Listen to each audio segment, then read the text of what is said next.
finally, in 1917, the United States government decided to commit its troops to the war effort.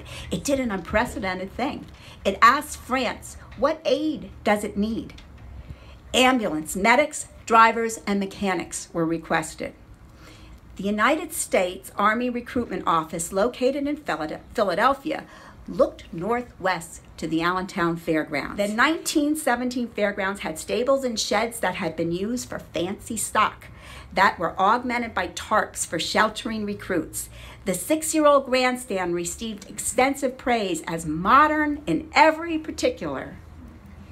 Constructed of brick over steel frame, the preferred assignments of the Corps troops could be lodged in cots that replaced the greater part of the grandstand seating that was torn out to accommodate them. Imagine this. The seats were placed in 1911. They were being torn out in 1917. The interior of the grandstand building that now is home to, of course, the famous Fairgrounds Farmers Market boasted spacious offices, an express office, telegraph office, and a small jail room. Its restaurant facilities were especially commended for offering a dining room that seated over 2,500 people with large kitchens at either end and cooking amenities such as usually found in hotels. And then, to top it off, large lavatories in which there were over 100 modern flush closets. So on May 24th, 1917, a lease was signed by the Lehigh County Agricultural Society to turn over the fairgrounds to the United States Army for a sum of $37,000 a year.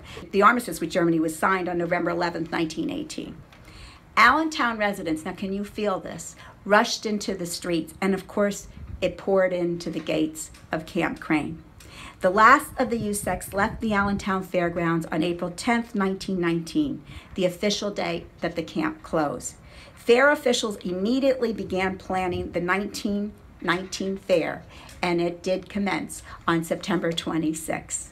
The 213th RSG, located on 15th and Allen Street, we were organized in 1849 and has served honorably in just about every conflict from the Civil War to our current day War on Terror.